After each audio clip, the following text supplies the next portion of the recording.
नमो नमो सिद्धिसाहुलं नमो नमो सिद्धिसाहुलं नमो नमो सिद्धिसाहुलं चौवीसं तिथ्यरे उत्सहायी वीर पश्चिमे बंदे सवे सगड़गड़ हरे सिंधे से नमस्सामि नमिदुर्वड्डमानं परमपादं जिनं दिशोदेन बोच्छामि दयनसारं सायादनयारधं मीनम्। अंततीत सिद्ध परमेष्ठी भगवान की, वर्तमान शासन नायक वर्धमान स्वामी की, 1008 मूल नायक भगवान श्री पद्म प्रभु स्वामी की, परम पूजनीय आचार्य भगवान 108 श्री कुंद कुंद स्वामी की, परम पूजनीय दीक्षा शिक्षा प्रदाता आचार्य भगवान घोष 108 विशुद्ध सागर जी महाराज जी के सिद्धांत शास्त्र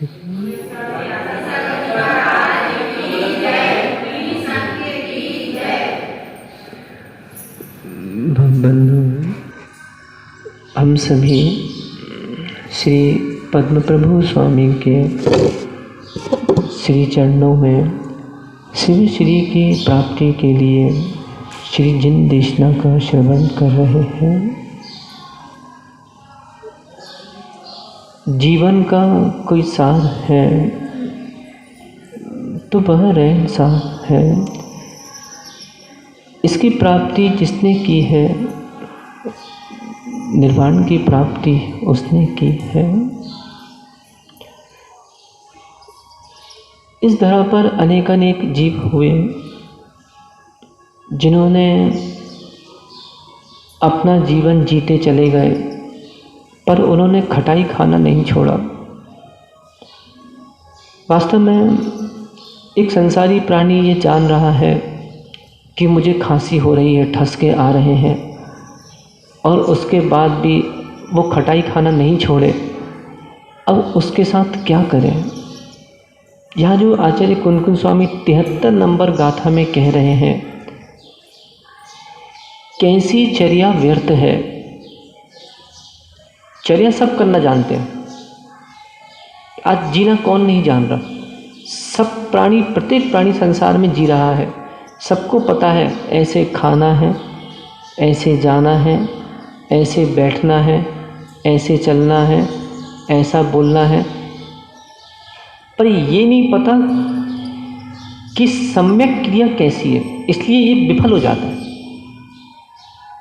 आज देख रहे हैं बहुत से लोग संसार में देख रहे हैं अपने आप में दुखी हैं। कारण इनका पुरुषार्थ विफल पुरुषार्थ, इनका पुरुषार्थ हीन पुरुषार्थ है। फल सबको मिलेगा। आज एक चिड़िया भी आसमान में उड़ती है, कई पेड़ों पर बैठती है, उसको भी जब पुरुषार्थ करती है उसको भी फल मिलता है। एक चींटी भ्रमण करती है, यहाँ से वहाँ से वहाँ। एक सूकर वो भी मल की प्रतीक्षा में यहाँ से वहाँ भ्रमण करता है। मिलता सबको है, परंतु हीन पुरुषार्थ करने वाले का फल हीन होता है, उच्च पुरुषार्थ करने वाले का फल उच्च पुरुषार्थ होता है। अब लगाइए, एक मनुष्य ने इस 5 इंद्रिय पर्याय को प्राप्त किया। पर्याय को प्राप्त करने के बाद इसका प्रारंभ से ही पुरुषार्थ 4 संज्ञाओं में लीन रहा। आहार संज्ञा, भय संज्ञा, मैथुन संज्ञा, परिग्रह संज्ञा। इसने इन चारों से पृथक होने का पुरुषार्थ नहीं किया, इसलिए आज इसके जीवन में यदि फल देखें, अधिक दुख, अल्प सुख। एक जीव वो है जिसने मनुष्य पंचेंद्रिय पर्याय को प्राप्त किया और उसने इन चारों संज्ञाओं से पृथक होने का अपने लिए उच्च पुरुषार्थ लगा दिया। आज देख रहे हैं दिगंबरत्व को प्राप्त हो गए। दिगंबरत्व को प्राप्त होने के बाद बहु सुख अल्प दुख। ठीक है, मुनि अवस्था में भी ऐसा नहीं है कि पूरा मोहिनी कर्म का क्षय हो गया। हमने उस दिन भी कहा था अनंतानुबंधी, अप्रत्यख्यान और प्रत्यख्यान संबंधी, इन तीन चौकड़ी संबंधी राग द्वेष का अभाव है, परंतु संजुलन राग द्वेष अभी वर्तमान में छठवें गुणस्थान में है, प्रमाद है। एक छोटा सा दृष्टांत मुझे याद आ रहा है, उसको मैं देखिए आगे बोलता हूँ। एक बार एक राजा था, उसका बहुत अच्छा बाग था, उसमें बहुत सारे वृक्ष थे और उनमें फल, बहुत अच्छे अच्छे फल लगे हुए थे। उसकी रक्षा सुरक्षा भी पूरी तरह की जाती थी। एक बार उस वृक्ष पे 2 पीले पीले आम दिखे, तो माली ने सोचा कि चलो ये मैं आम जाके राजा को दे आता हूँ तो मुझे भी कुछ उपहार वगैरह मिल जाएगा। उसने जाके वो आम राजा को दे दिए, रसोइये को दे दिए, जो भी था। तो उसमें से एक आम जो था वो कच्चा था और दूसरा आम था कड़वा था, मतलब एक आम कड़वा था और दूसरा आम था वो मीठा था, एक खट्टा था। तो हुआ क्या, जो खट्टा आम था वो रानी के हिस्से में आ गया और जो मीठा आम था वो राजा के हिस्से में आ गया। अब जिसने वो खट्टा आम खाया जब रानी ने, उसने मन में क्या विचार आया कि अरे राजा के बाग में ऐसे पेड़ जिसमें खट्टे आम लग रहे हैं। उसने मन में निर्णय कर लिया कि मुझे इस पेड़ को जड़ से उखड़वाना है। विचारधारा समझते जानो। उसने राजा से कुछ नहीं बोला। इधर जब राजा ने वो आम खाया, राजा को बड़ा स्वाद आया और राजा ने मन में निर्णय कर लिया कि मेरे बाग में, मेरे राज्य में ऐसे वृक्ष कि जिसमें ऐसे मीठे मीठे अच्छे आम लगते हैं, अब इनकी सेवा के लिए मैं अलग से 2-4 सेवक और लगा दूंगा। उधर रानी ने एक सेवक से कह दिया, उसको आदेश कर दिया कि तुमको जाके वो वृक्ष को आज उखाड़ना है। इधर राजा ने आदेश कर दिया अपने सेवकों को कि तुमको जाके आज वहाँ पे रक्षा करना है। अब 2 सेवक वहाँ पे पहुँच गए। अब दोनों में आपस में वहाँ पे विवाद हो गया। एक जा रहा है वृक्ष को उखाड़ने की इच्छा कर रहा है वहाँ पे, और एक जा रहा है वृक्ष की रक्षा की इच्छा करने के लिए। अब माली बेचारा वहाँ परेशान हो गया। माली ने सोचा कि क्या निर्णय लूँ मैं इन लोगों का, तो उसने बोला तुम दोनों आपस में विदो, मुझे कुछ नहीं बोलना। उधर राजा रानी भ्रमण करने वहाँ से निकल ही रहे होंगे। इतने में पता पड़ा कि दोनों सेवक वहाँ पे विवादित स्थिति बन रही है। एक कह रहा है इसको उखाड़ो, दूसरा कह रहा नहीं इसकी सेवा करो, राजा ने कहा है। राजा रानी वहाँ पहुँचे, पूछा भाई क्या बात है, पूरी बात बताई। बोले रानी साहिबा ने कहा है इसको पेड़ को उखाड़ के जड़ से अलग करना है। अच्छा। राजा ने पूछा कि भाई ऐसा क्यों? तो रानी ने कहा स्वामी, जो आज मैंने आम खाया था वो इतना खट्टा था, तो मैंने सोचा कि आपके बाग में ऐसे खट्टे आम रहेंगे और प्रजा खाएगी तो हो सकता है आपकी नाम भी बदनामी हो और लोग कुछ कुछ जो भी व्याख्या करें तो करें। राजा को हंसी आ गई। समझदार था वो, क्रूर नहीं था। राजा हंस दिया। बोले अरे, बोले मुझे क्या पता था, मुझे तो यही बताया गया था कि ये दोनों आम एक ही वृक्ष के हैं, पर मुझे क्या पता था कि एक ही वृक्ष में खट्टा आम भी लगा है और एक ही वृक्ष में मीठा आम लगा हुआ है। तो यहाँ पे ये विचार करना होगा, उस खट्टे आम के कारण वो पेड़ उखाड़ा जा रहा था, परंतु मीठे आम ने उस पेड़ की जान बचा ली। इस दृष्टांत से क्या ग्रहण करना है? इस संसार में प्रत्येक प्राणी में दो गुण पाए जाते हैं, खट्टा गुण भी है, मीठा गुण भी है। जब किसी व्यक्ति के खट्टे भाव देखकर ये मन में भाव आ जाए कि मुझे इसे उखाड़ना है, उसका तुरंत मीठा गुण देख लो। आज देखो ना, संसार में ऐसे ऐसे प्राणी हैं कि किसी को मानना थोड़ा बहुत भी खट्टा गुण किसी के जीवन में आ गया तो दूसरा प्राणी क्या विचार करता है? उसकी खटास को देखता रहता है, उसकी खटास को देखता रहता है, स्वयं की खटास के बारे में क्या। एक घर में 4-5 सदस्य रहते हैं। एक व्यक्ति बोलता है, बोले बहुत गुस्सैल है, बहुत गुस्सैल है, बहुत गुस्सैल है, बहुत गुस्सैल है। उसकी खटास तो देख ली, स्वयं की खटास के बारे में क्या। दादी को बोलो थोड़ा समझे बात को, बाद में लगाओ बोलना, 15 मिनट बाद आओ।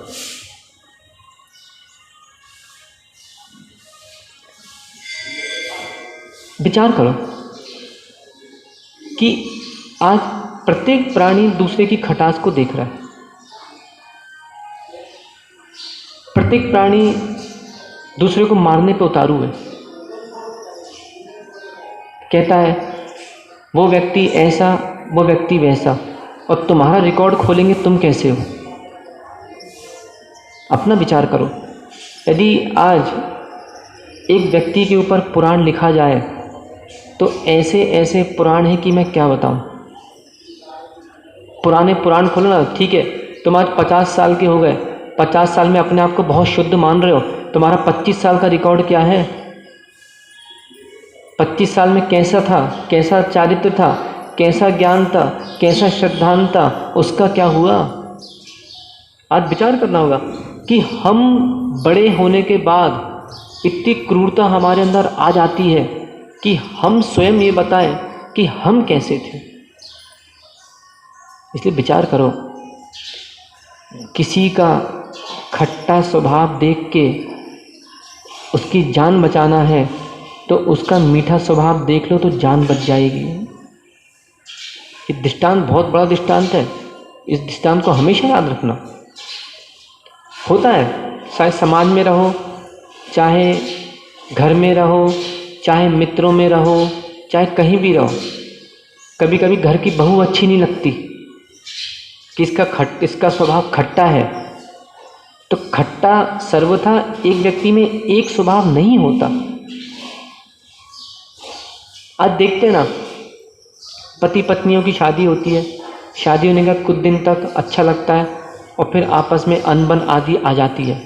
कोई बात नहीं, 2 सिक्के होंगे बजेंगे, ये निर्णय, परंतु दोनों के मस्तिष्क बिल्कुल व्यवस्थित होना चाहिए। यदि रात की बात को सुबह ले आए, आपका घर सत्यानाश हो जाएगा। जितनी नई पीढ़ी मेरी इस बात को बहुत ध्यान, बहुत गंभीरता से सुने। रात का झगड़ा सुबह लोगे, सत्यानाश हो जाएगा। पर यह भी है, समय को देखते हुए स्वभाव को आज नई पीढ़ी को बदलना भी पड़ेगा। कभी भी खट्टे गुण को देखकर उस जीव का मीठा गुण कभी भूल मत जाना, क्योंकि यदि मीठा आम नहीं होता तो वो पेड़ उखड़ जाता। वो तो मीठे आम ने उसकी जान बचा ली। आज देखते हैं ना, आज संसार में प्राणी, खासकर गांव देहात में तो ऐसी, मैं बता रहा हूँ, कभी कभी कुछ लोगों की सोच इतनी नीच सोच होती है कि उनको कहने में कमी नहीं करते। बहुत नीच सोच होती है बहुत लोगों की। कोई किसी के घर में रह रहा है, तुम्हें क्या करने, कौन कैसे रह रहा है, तुम्हें क्या करने। पर क्या करें, जिसकी जहाँ होती मति उसको नहीं लगती अति। आज एक प्राणी अपने घर को बदनाम करने में स्वयं आगे आता है। मैं बताऊं एक बात के लिए, मान लो कोई घटना घटी, कोई भी घटना घटी है, उसको दबाने का प्रयास करो। आप क्या करते हो? फ़ोन कर दिया, अरे इतने ऐसा होगा जो हो रहा, उनने एक को फ़ोन किया, उसने दूसरे को कर दिया, उसने तीसरे को कर दिया, उन्हें चौथे पाँचवें कर दिया। पता चला कि जो बात महवा के एक मोहल्ले में रहना थी वो बात पूरे भारत देश में पहुंच गई। किसने पहुंचाई? उसके घर के आदमियों ने, उन्हीं के घर के लोगों ने। अब कह रहे भैया हमारी बदनामी हो गई। किसने करी? विचारणीय विषय है।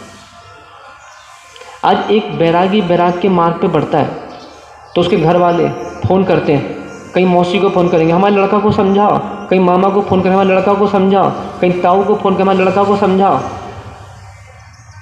तुमने बात दबी हुई थी, पूरे मोहल्ले में बात फैला के और अपने घर की बदनामी कर दी। इसलिए श्रावकों को मेरी नई पीढ़ी बहुत अच्छे से इन बातों को समझे। समय बहुत अल्प है और धीरे धीरे लोग तो ऐसे हैं कि अपना नाश्ता, अपना थैला खाने का छुपा के तुम्हारे टिफ़िन में हाथ मारेंगे। ये संसार की स्थितियां हैं। इनके पास है खाना, पर ये तुम्हारा खाएंगे पहले और उसके बाद फिर धीरे से अपना उठा के बाद में खाएंगे। ऐसी संसार की स्थितियां हैं। अपने घर को पहले बचाएगा, पहले तुम्हारी बदनामी करेगा और फिर अपने घर की भी करेगा। तो इसलिए देखो, इस संसार में पत्थर की मूर्ति अभी वर्तमान में मात्र महवा में पत्थर की मूर्तियाँ इतनी हैं जो सामने दिख रही हैं, और बाकी संसारी प्राणी हैं। और संसारी प्राणी में आहार संज्ञा, भय संज्ञा, मैथुन संज्ञा, परिग्रह संज्ञा कूट कूट के भरी हुई है। स्वयं ने काली करतूतें करी, उसके बारे में कोई नहीं बताया। विचार करो, यदि दूसरे का प्रचार करने का भाव है तो पहले अपना प्रचार भी करो। देखो, यहाँ पे मैं ये दृष्टि इसलिए दे रहा हूँ कि आचार्य कुनकुन स्वामी यहाँ पे जो गाथा नंबर 73 कह रहे हैं कि कैसी चर्या व्यर्थ है। क्योंकि विचारधारा तो ऐसी है कि प्रत्येक प्राणी आज के समय में उत्तम मार्दव धर्म के अभाव से अपना जीवन जी रहा है। बाहुलता, बहुत सारे ऐसे लोग हैं।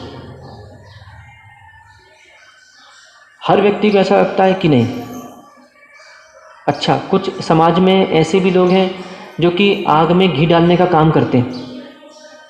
कब कोई व्यक्ति शांत रहना भी चाह रहा है तो पड़ोस ने कहा, जिसको तुम लोग बोलते हो ना अपनी भाषा में उंगली, कब मानो बिमल का अजित कुमार से झगड़ा हो गया एक बात के लिए। और बिमल शांत परिणामी है, सम्यक दृष्टि है, उपगुहन अंग करना जानता है। बिमल ने सोचा कि चलो कोई बात नहीं, एक काम करते हैं, शांति से रखो। ठीक है भाई अजित भाई, चलो छोड़ो, कोई बात नहीं। अब पप्पू डॉक्टर को चैन नहीं पड़ी। पप्पू डॉक्टर ने जाके अजित के क्या नाम है, बिमल के घर उंगली करने लग गया। पप्पू डॉक्टर कहीं चबूतरे बैठे होंगे, तुम डरपोक को फट के, तुम्हारी भाषा में, युवाओं की भाषा में, तो फट्टू है यार, तेरी फट गई, ऐसा बोलते हैं ना युवा पीढ़ी। मैं तुम जो मुख से सुनता हूँ वो यहाँ पे बता रहा हूँ।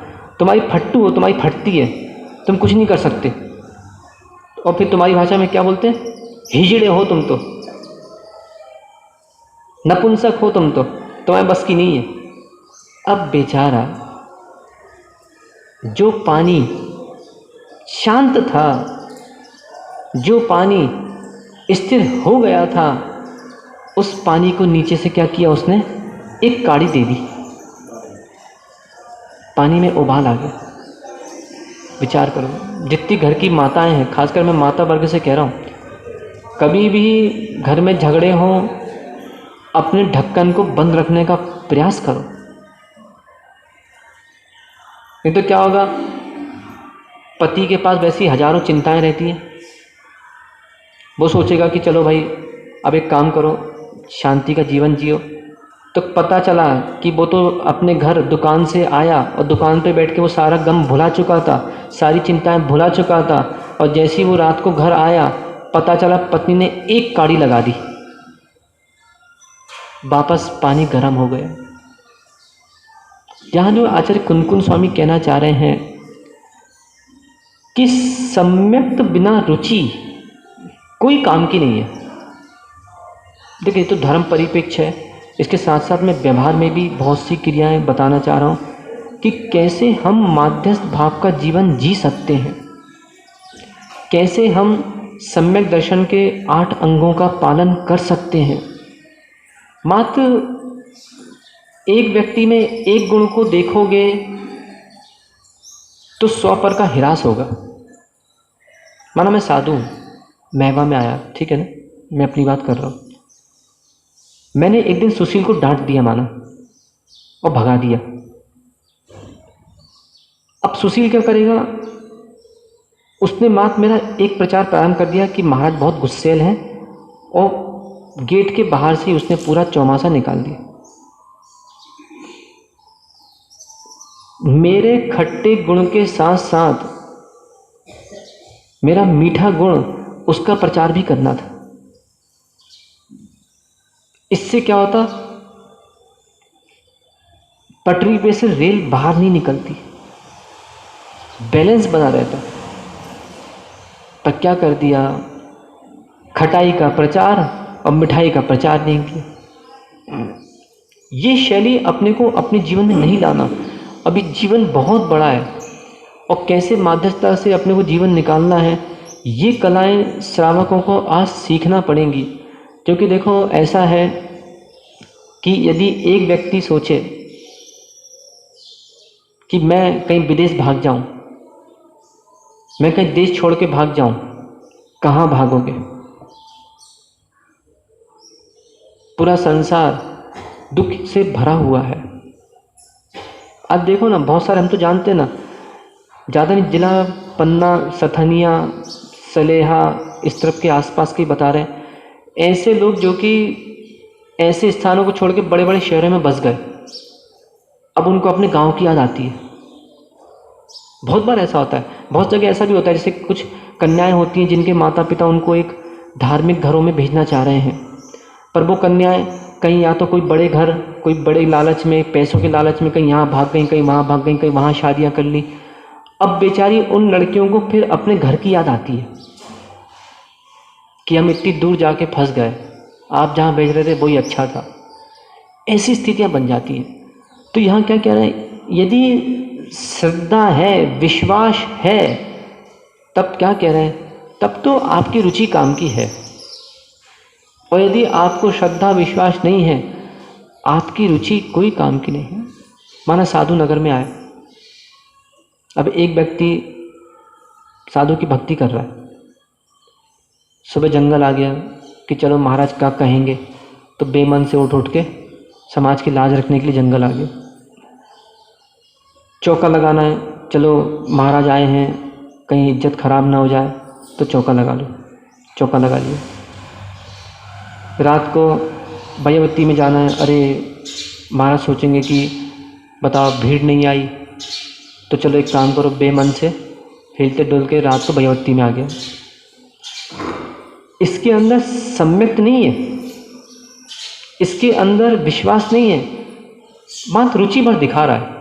तो अच्छे कुनकुन स्वामी ये चाह रहे हैं, सम्मत बिना रुई अर्थात सम्यक के बिना रुचि कोई काम की निष्फल जानो। और आगे देखें क्या कह रहे हैं, भक्ति बिना दानम, अभी गाथा पढ़ता मैं, भक्ति बिना दानम, भक्ति के बिना दान। अब बहुत से लोग, मैं समझ रहा था कि श्रद्धा से ही बोलते हैं, पर ऐसा बोलना नहीं चाहिए। अरे रोटी डालो, दाल डालो, डालो शब्द थोड़ा सा अच्छा नहीं लगता। हालांकि वो उसका अभिप्राय वो नहीं है, पर शब्दों में शक्ति है।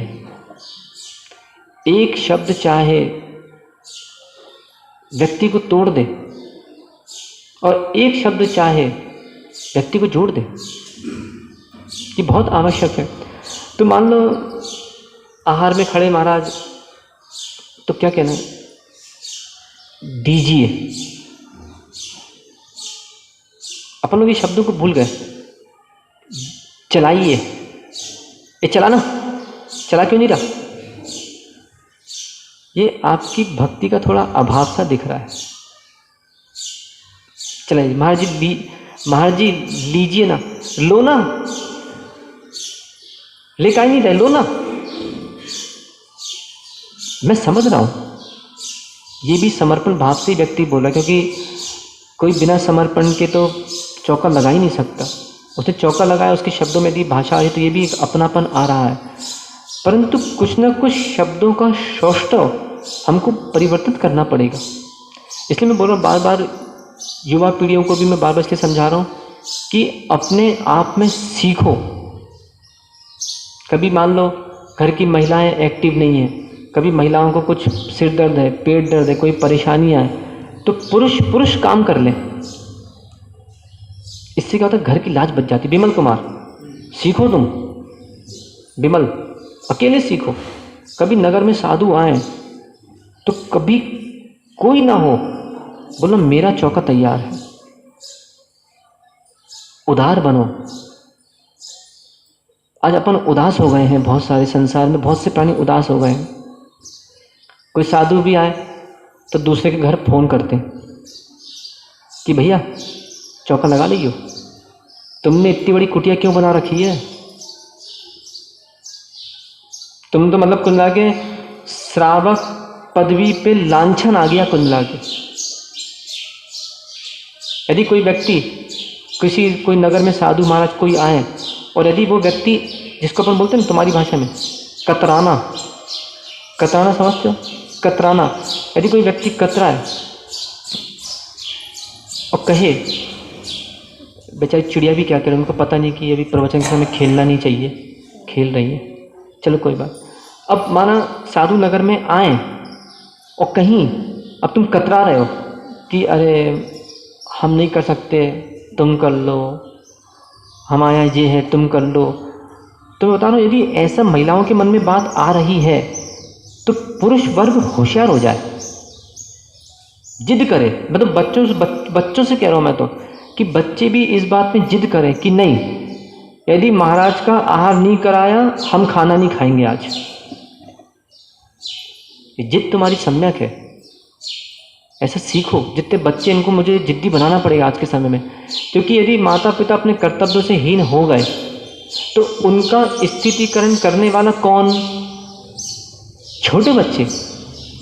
विचार करो, मुझे तो कभी कभी ऐसा लगता है कि जैसे माना नगर में कभी साधु आए, नहीं मान रही बेचारी चिड़िया, ये झूमर उनको बहुत पसंद है, उनका घर है झूमर। देखो कभी कभी देखते ना नगरों में जैसे साधु आए तो बहुत से लोग को आपस में लड़ना चाहिए, अपन उल्टी लड़ाई करते। किस में लड़ना चाहिए कि नहीं महाराज के हार हमारे इतने होंगे, हम चौका लगाएंगे। अपन क्या लड़ते हैं, नहीं हम कुछ नहीं करेंगे, तुम करो। तो ऐसा नहीं, समय है, सामर्थ्य है, जीव सक्षम है, तो जब सक्षम है, सामर्थ्य है तो करो ना। अब बता, जैसे पप्पू डॉक्टर है, घर में जितने उतने ही लोग हैं, मन में भाव किया, चौका लगाया कि नहीं लगाया, कोई दिक्कत तो नहीं आई ना, कोई मरा वरा तो नहीं घर में, नहीं कोई समस्या आ गई हो, कोई परेशानी तो नहीं आई ना। अभी कुछ दिन पहले सुनील कुमार ने अकेला चौका बनाया, ये बड़ी बात है कि नहीं? विचार करो। देखो वो चले आएंगे, मेरी बातों को समझने का प्रयास करो, क्योंकि जो श्रद्धा विहीन हो चुके हैं, जिनकी रुचियां बिल्कुल ख़त्म हो चुकी हैं, इनके द्वारा देखिए साधु का जीवन तो चलेगा। साधु का तो ऐसा है, साधु के हाथ में ये पिछिका आती है तो साधु का तो पुण्य अपने आप बढ़ता ही है। ठीक है, अपना वो चर्या क्रिया करते रहते तो उनका जो भी घाटा भी लगता है तो वो पुण्य अपना बढ़ाते रहते हैं। पर कहीं श्रावक अपनी क्रिया से हीन हो गया, मैं तो बोल रहा हूँ जितने रिश्तेदार भी उनसे भी मैं कहना चाह रहा हूँ, यदि महवा के जितने रिश्तेदार हैं, तुम लोग को यदि पता पड़े कि तुम्हारे जहाँ रिश्तेदार हैं, मतलब कहीं जबलपुर में है, सतना में है, कटनी में है, पन्ना में, यहाँ वहाँ देवेंद्र नगर में है, यदि कभी भी कान में खबर आ जाए कि आप उनके गांव में महाराज आए हैं, उसकी जान खा लेना अपने रिश्तेदार की। फ़ोन लगा के उसको परेशान कर देना कि काय महाराज के यार भाई की नहीं भाई, काय महाराज के यार भाई की नहीं भाई, काय महाराज के यार भाई की नहीं भाई। जब 10 बार कहोगे तो उसको शर्म आएगी, और जब शर्म आएगी तो वो महाराज के आहार कराएगा। देखिए, या तो श्रावक भी यदि उपासी हो तो कोई दिक्कत नहीं है, पर श्रावक को भी तो अपने लिए करना है। बस इतना मैं श्रावकों से जरूर बार बार एक बात कह रहा हूँ, तुम लोग ये भंडारा करते हो ना इतना सारा, ये भंडारा छोड़ दो तो कभी जीवन में दुख नहीं आएगा। 10 कटोरी एक थाली में, 10 कटोरी एक थाली में, 10 कटोरी एक थाली में, और देखा सीखी मत करो। हमारा कोई किसी के घर गया, उसने 4 थाली दिखाई, तो ये मत सोचो कि महाराज हमारे घर आएंगे और हम यदि एक थाली दिखाएंगे तो क्या होगा, तो क्या होगा, महाराज उत्तर लेके आ जाएंगे, वही क्या होगा, और अच्छा होगा, ये तो कम से कम और अच्छी बात है। तो देखा देखी मत करो, क्योंकि देखा देखी में क्या होता है, और अपन अपने कर्तव्यों से छूट जाते हैं। मैं तो घर में एक बूढ़ी दादी भी है, और उस बूढ़ी दादी, उसका कोई भी नहीं है घर में, पति भी नहीं है, बच्चे भी नहीं, कोई भी नहीं है, किसी को मत बुला, पर अड़ोसी पड़ोसी को जाना चाहिए। वो भली अपेक्षा ना रखे कि कोई मेरे यहाँ आए, उसको जाना चाहिए। वो बूढ़ी दादी भी यदि स्वयं मूंग की दाल की खिचड़ी खा रही है तो उसका कर्तव्य है कि मात मूंग की दाल की खिचड़ी पानी गर्म करके साधु को पड़धान करे। ये कहलाते सम्यक दृष्टि लोग। ये मत सोचो कि अरे हम उते आहार देख में गए थे, वहाँ पे एक कटोरी में रबड़ी हती, एक कटोरी में काले काले गुलाब जामुन हते, एक में जलेबी हती, इतो सब हम नहीं कर सकत। अरे तो जरूरी है कि जिस दिन गुलाब जामुन रबड़ी जलेबी उसी दिन साधु का आहार अच्छा होगा? कोई नियम है क्या? नहीं। यदि स्वयं खिचड़ी भी खाते हो, साधु को खिचड़ी बना के खिलाओ। खिचड़ी नहीं बना सकते, खीर बना के खिलाओ। खीर नहीं बना सकते, पड़ोस में जाओ, भैया 100 ग्राम किशमिश देना, किशमिश गला के और किशमिश और पानी का आहार कराओ। इससे ये तो पता पड़ेगा कि अंतरंग में सम्यक विश्वास रुचि है कि नहीं। अब पता चला महाराज 2-2, 3-3, 4-4 महीने नगर में हो गए और तुम्हारे मन में स्वयं पूरा खाते जा रहा है, खाते ठूस ठूस के खाते जा रहा है, और साधु की अंजलि में एक बूंद पानी देने का भाव नहीं आ रहा। समझ में आ रहा है, ऐसे मिथ्या दृष्टि लोग समाजों में क्यों रह रहे हैं? विचारणीय विषय। मतलब 1-1 महीना हो गया तुमको, साधुओं को नगरों में 1-1 महीना होने को आ रहा है, और ये मन में भाव नहीं आ रहा कि हम इतना सारा पानी डकार गए, कितनी कितनी चीजें डकार गए, हम अपने दान देने से चूक हो गई हमसे। विचारणीय विषय है।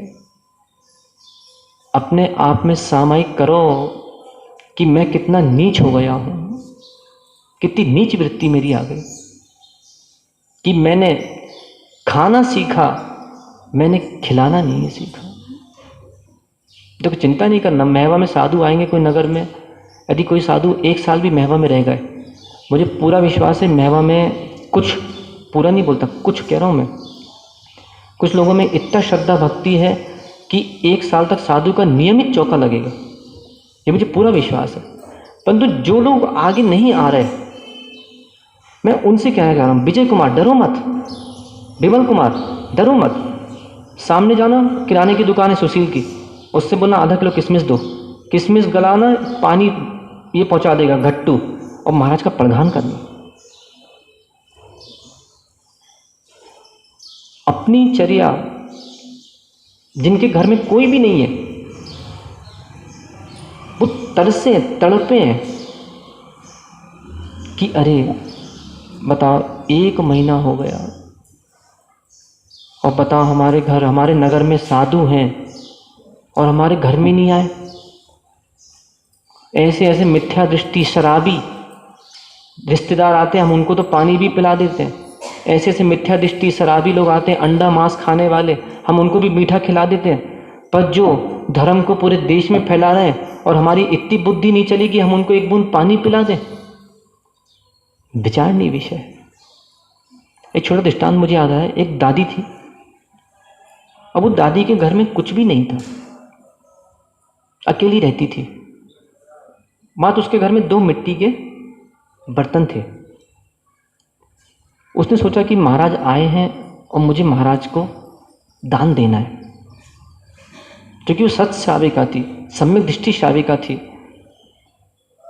तो उसने क्या किया, अब मैं कैसे करूं? तो उसने कहा एक काम करूंगी, एक बर्तन में मैं खिचड़ी बना लेती हूं और एक बर्तन में महाराज का पात पछाल करके उसी बर्तन को वहां पे रख दूंगी। इतनी श्रद्धा भक्ति से वो ओतप्रोत थी और उसने बिल्कुल खिचड़ी बनाई और महाराज का अकेले प्रदान किया। चंदन वाला की कहानी तो सबको पता ही होगी, उसको बताने की आवश्यकता नहीं है। उसने अकेले प्रदान किया और महाराज का प्रदान वहां पे हो गया। उसने उस बर्तन में अच्छे पाद प्रक्षाल किए और महाराज को जैसे ही उसने खड़े होने के बाद एक चम्मच खिचड़ी दी, उसके घर में पंचाश्चर्य हो गए। सोचो, जिनके घर में 10-10 थालियां दिख रही हैं, उनके घर में कुत्ता भी बीट करने नहीं आ रहा, कौवा भी छत से बीट नहीं कर रहा उनके घर में।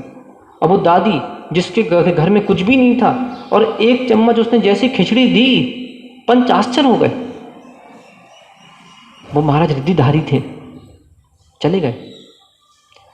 अब जो पड़ोसन थी ईर्ष्या से भर गई कि अच्छा, ये डुकरिया ने एक खिचड़ी बनाई और इसके पंचाश्चर्य हो गए, अब मैं बनाती हूँ घोट घोट के दूध, घोट घोट के रबड़ी, अब मैं खिलाती हूँ महाराज को और फिर देखो मेरा कितने पंचाश्चर्य होते हैं। भक्ति से युक्त नहीं थी, प्रतियोगिता से युक्त थी, ईर्ष्या से युक्त थी, मान से युक्त थी।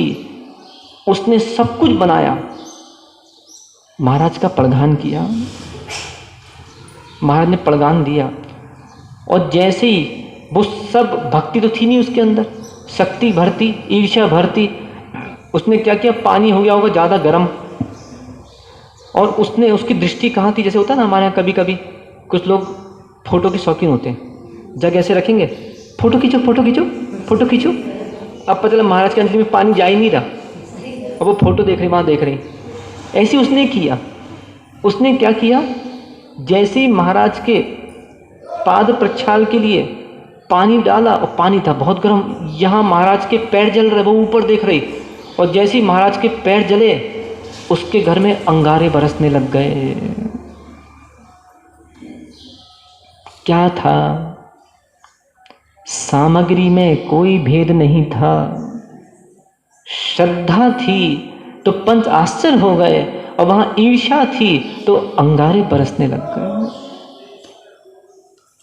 भगवान से कभी बोला मत करो कि हे भगवान, हम भी आपके भक्त हैं, 50 साल से हम भी पूजा कर रहे और हमारे घरे ऐसो करने हो तो, हमारे घर ही सब होने तो, और उनके घर में उनने भक्ति पूजा कर रहा, उनके घर में बाबा हो रही, पैसे बरस रहे, ये हो रहा वो हो रहा। सारा खेल विश्वास का है, सारा खेल सिद्ध श्रद्धा का है। यहाँ आचार्य वही कह रहे हैं, सम्यक बिना रुचि, भक्ति बिना दान। यदि भक्ति नहीं है और दान करोगे तो आनंद नहीं आएगा, निष्फल हो जाएगा। एक भिखारी को भी रोटी दी जाती है और एक भिक्षु को भी रोटी दी जाती है, अंतर है। भिखारी को देने के परिणाम चल, और भिक्षु को देने के परिणाम महाराज जी और लीजिए ना, और लो ना, ये लो ना थोड़ा सा छोड़ दो, महाराज जी और लीजिए ना, तो लीजिए में सौष्ठव लगता है, अच्छा शब्द है। दया बिना धर्म, बस इसको समाप्त कर रहा, दया बिना धर्म। यदि एक प्राणी पीला धोती दुपट्टा पहनता है, भगवान की पूजा अभिषेक कर रहा है और घर जाके इसने 2-2 4-4 आलू डकार दिए, इसकी दया कहाँ है? रात को 8 बजे ये रोटी खा रहा है, इसको दया नहीं है। ये घंटों घंटों पानी, कच्चा पानी ढो ढो के, अभी देखना दशहरा आ रहा है, बहुत से जैनियों में मिथ्या दृष्टि लोग रोडों पे घूमते मिलेंगे, गाड़ियाँ धोएंगे दशहरा के दिन, गाड़ियों में तिलक करेंगे, गाड़ियों की पूजा करेंगे, इतना पानी ढोल दिया, इतनी सारी जीव घात कर दिया और कह रहे हैं हम बहुत बड़े धर्मात्मा, हमने आज गाड़ी की पूजा करी है। विचारणीय विषय है। धम्मो दया विशुद्धो, कि आचार्य कह रहे हैं कि जो धर्म दया से सहित है वो ही धर्म विशुद्ध है। और जिसके अंदर दया नहीं, अनुकंपा नहीं, सराग सम्यक दर्शन के 4 भेद किए हैं, प्रशम, संवेग, अनुकंपा, आस्तिक। कभी कभी मुझे लगता है काश चिड़िया बन जाता मैं, कि कम से कम चिड़िया बन के किसी की छत पे बैठता तो वो कम से कम एक कटोरे में पानी तो डाल देता, तो मैं वहाँ पे चिड़िया बन के चुग लेता। साधु बनने में देखो कितना करना पड़ता है, कुएं से खींचो, पड़घान करो, नवधा भक्ति करो, सुबह से 5 बजे से उठो, तो आदमी को सिर दुखता है। तो क्या कह रहे हैं, दया बिना, दया करो, दया बिना धर्म, और गुरु भक्ति हीणम, सम्मत बिना रूई, भक्ति बिना दानम, दया बिना धम्मो, गुरु भक्ति हीण तब गुण चारितम निफलम जान। देखिए कुंदकुंद स्वामी को पता था कि मेरे मरने के बाद आगे आगे जैसा जैसा काल बढ़ता जाएगा, श्रावक अपने कर्तव्यों से पलायनवादी हो जाएंगे, क्रियाओं से पलायनवादी होते जाएंगे, और धीरे धीरे मान कषाय तीव्र बढ़ती जाएगी। तो कुंदकुंद स्वामी ने ये गाथाएं, ये सब पहले से लिख दिया कि मेरे मरने के बाद भी 2000, 21,000, 20,000 साल तक धर्म कैसे बचेगा। तो उन्होंने ये आईना दिखा दिया। और अंत में कह रहे हैं, गुरु भक्ति हीण शिष्यो, गुरु भक्ति से हीन शिष्यों के तब गुण चारितम रिफलम जाना, तप गुण चारित निष्फल जानो। के सार इस गाथा का ये निकला, श्रद्धा के बिना रुचि, भक्ति के बिना दान, दया के बिना धर्म, और गुरु भक्ति के बिना शिष्य, इन सभी के चाहे ये कितने ही तप कर लें, चाहे कितने गुणवान हो, चाहे कितने चारित्रवान हो, इनका सब निष्फल जानो। इसलिए आज इस जो पूरी कथा ही वाचन हुआ है, इस कथा का पूरा सार यह है कि मन के हारे मन के जीते जीत। प्राणी चाहे तो कर सकता है, और एक अच्छा हो, बस एक अच्छा हो। यदि एक अच्छा है तो वो पूरे घर का, समाज का नाम रोशन कर सकता है। यदि एक बुरा है तो पूरे घर का, पूरी समाज का नाम डुबा सकता है। प्रतिष्ठाओं को अपने अपने सत्कर्तव्यों का पालन करते चले, क्योंकि मात्र देखें अकेले धर्म को उच्च ले जाने में श्रावक का ही नहीं, साधु का ही नहीं, दोनों का सहयोग है। इससे धर्म की ऊंचाइयां प्राप्त होंगी। रक्षा करो जीव की रक्षा करो, जीव की रक्षा करो जीव की रक्षा करो। यदि नहीं की रक्षा जीव की तो दुकान चलती रहेगी कर्म अजीब की। भगवान आदिनाथ स्वामी।